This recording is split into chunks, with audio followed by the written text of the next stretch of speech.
selaku dosen dari negosiasi dan advokasi bisnis. Perkenalkan, nama saya Priscilla Siregar selaku moderator dari kelompok 12 yang akan mempresentasikan bisnis dari Shining Silk. Nah, ngomong-ngomong Shining Silk nih ya teman-teman, Indonesia itu sangat membutuhkan sutra banyak ya, cukup banyak. Tahukah Anda bahwa Indonesia itu mengimpor sebanyak 9.000 ton per tahunnya benang sutra, dan Shining Silk sudah membuat 9 ton per tahunnya.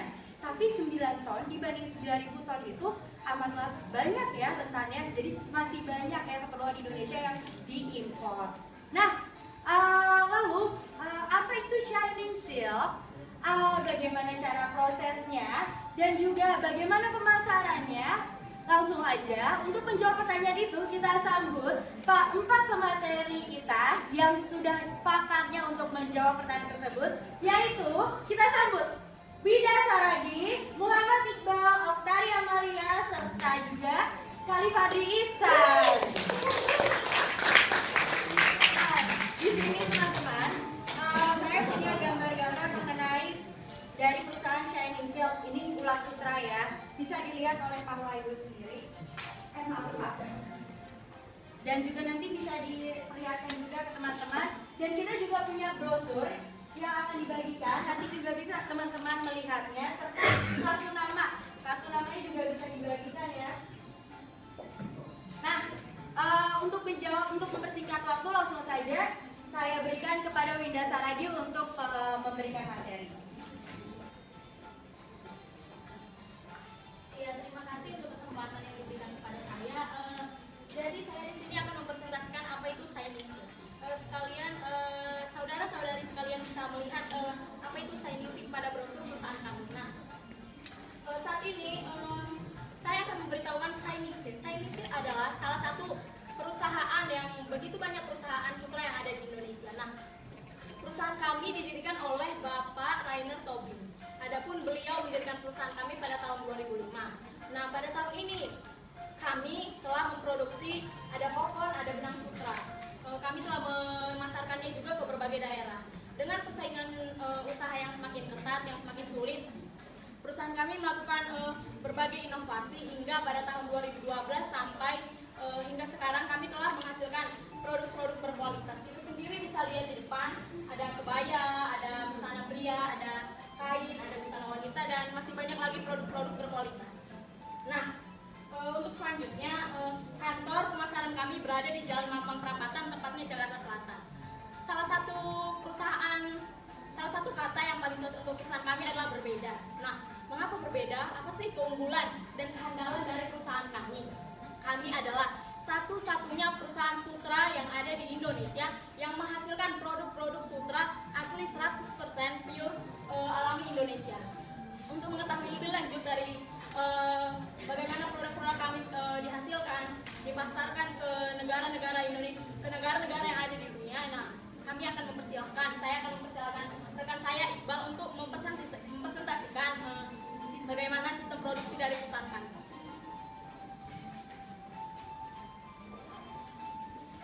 Kalau teman-teman bisa lihat semua busana-busana yang ada di teman-teman kalian ini, tentu saja setiap busana yang telah dibuat oleh Shining Silk dilakukan dengan pengerjaan sangat detail. Untuk itu saya akan menjelaskan tahapan-tahapan mulai dari bulat sampai terciptanya busana-busana tersebut.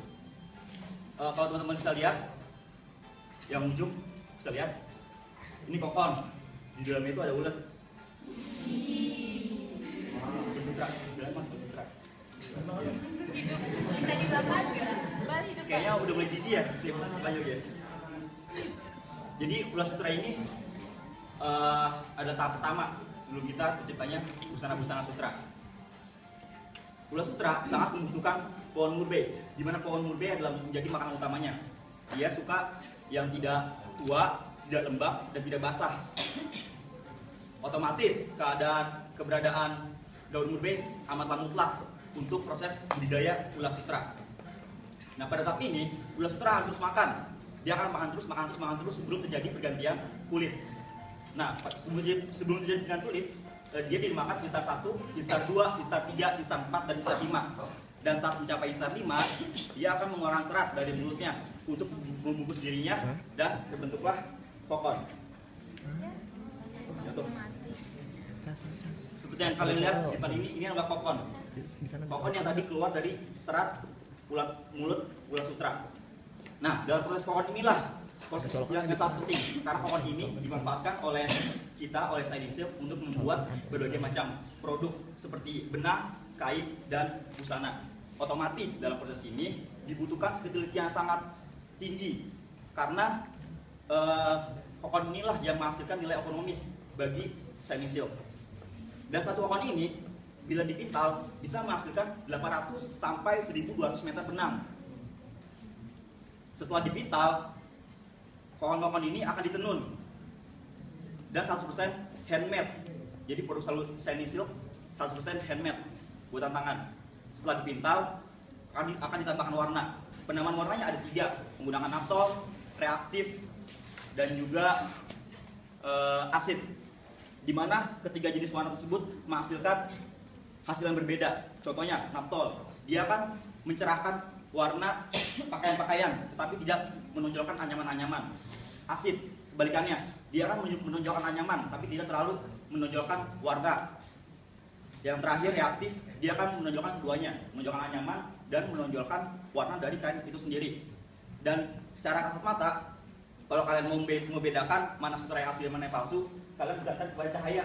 Kalau sutra yang asli, dia akan menimbulkan warna-warna seperti berlian. Sayangnya nggak ada lampu di bawah ya. Jadi kalau kalian taruh lampu di bawah, di atas dari sutra, nanti dia akan berkilau seperti berlian. Dan tahap selanjutnya, bagaimana produk-produk Shining Silk bisa sampai tangan konsumen, akan dijelaskan oleh teman saya, Oktari Amalia.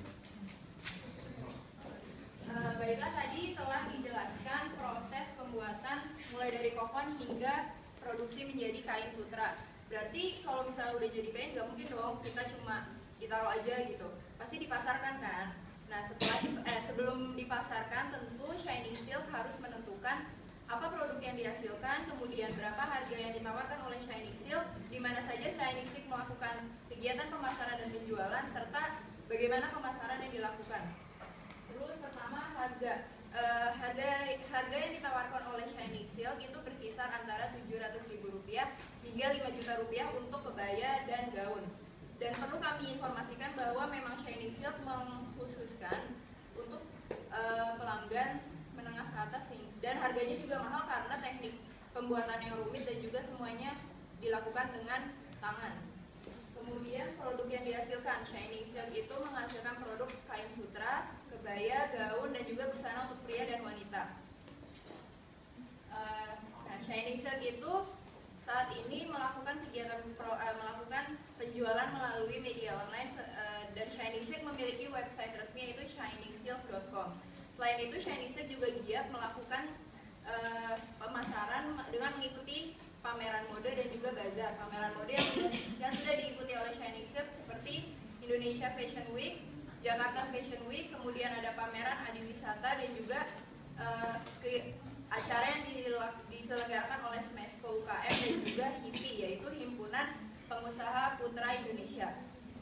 Dan mungkin dari awal kalian ini ya, muncul dalam benak kalian apa sih sebenarnya keunggulan Shining Silk?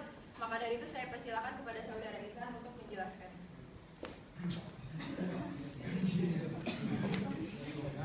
Mas Dokter, di sini saya akan menjelaskan keunggulan Shining Silk. Kenapa sih kita terus beli Shining Silk? Kenapa Anda harus beli produk kami yang notabene harganya sangat mahal? Yang pertama, Shining Silk menggunakan bahan asli dari Indonesia. Jadi seperti yang tadi sudah disebutkan, bahwa Shining Silk 100% bahan dari Indonesia. Bahkan jika saya ingin menyombongkan diri, perusahaan saya ini salah satu di Indonesia yang menggunakan bahan 100% di Indonesia. Kenapa? Kebanyakan perusahaan menggunakan sutra impor dari Cina, yang tentu kualitasnya lebih jauh di bawah sutra Indonesia. Itu yang pertama. Yang kedua, eksklusif serta prestis. Ngerti maksudnya?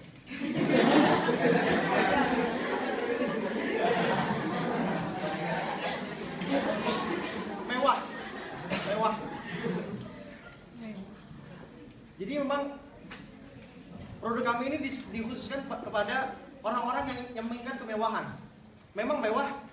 Kalau Anda pakai sutra, nggak semua orang tahu Anda pakai sutra. Tapi prestis akan membawa Anda berjalan lebih lebih bangga. Asik tuh kan?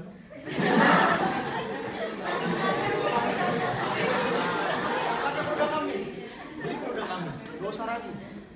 Karena kami menjamin kualitas produk kami. Itu yang kedua, yang ketiga. Kami sangat menekankan kepada nilai tambah. Seperti yang disebutkan, bahwa kami dari kokonaan kami produksi menjadi kain, dari kain menjadi busana dan segala macamnya. Serta kami juga apa namanya istilahnya?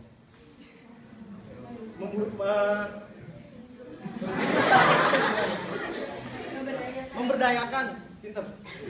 Kami juga memberdayakan petani-petani sekitar untuk bekerja di perusahaan kami tanpa mesin, handmade. Yang namanya handmade, kalau barang itu adalah barang seni, pasti akan lebih bagus. Selanjutnya, zero waste. Gak ada satupun yang terbuang dari produk kami. Kalau ada kokon yang cacat, biasanya kokon yang cacat itu kokonnya jadi satu. Itu nanti kami tetap akan kami ambil benang ya, seratnya kami jadikan benang yang disebut dupion. Seratnya lebih berat dan harganya akan lebih murah. Jadi kalau ada yang tadi yang nggak punya duit, silakan bilang. Seperti itu aja dari keunggulan dari Sharing Silk. Terima kasih. Saya kembali kepada moderator. Ya, terima kasih untuk para penyaji materi kita. Selanjutnya adalah sesi tanya jawab. Kita buka untuk 3 penanya. 3 penanya pertama, siapa dia? Ketut.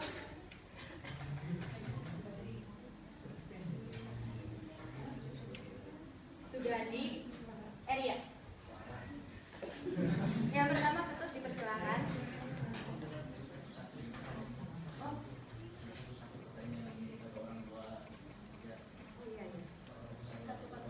Satu orang satu pertanyaan ya.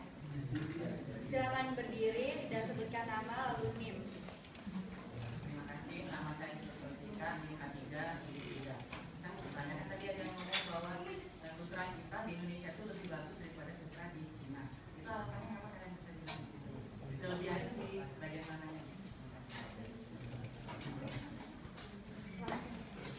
Terima kasih buat Ketut. Selanjutnya buat Sugandi, pertanyaan kedua. Nama saya Sugandi. Yang mau saya tanyakan itu kan terbuat murni dari sutra ya? Ya. Nah, apakah itu kan pasti konsumennya kan dari laki-laki mau perempuan kan? Nah, sedangkan maaf nih, di dalam agama ini kan yang laki-laki nggak dibolehkan pakai sutra kan? Apakah itu menjadi kendala bagi Anda? Ya. Terima kasih atas pertanyaannya Sugandi. Untuk pertanyaan ketiga dilanjutkan oleh Eria. Assalamualaikum warahmatullahi wabarakatuh. Nama saya Eria Musbidasari, Hatsinya 25. Ini kan tadi Bapak bilang kalau ini handmade ya. Saya mau tanya di sini kalau misalnya pemesanan busana-busananya itu berapa banyak sih karyawan yang dipekerjakan untuk memenuhi pemesanan itu gitu. Terima kasih atas pertanyaannya Eria. Saya akan menjawab pertanyaan dari Ketut ya. Apa perbedaan sutra Cina dan sutra Indonesia?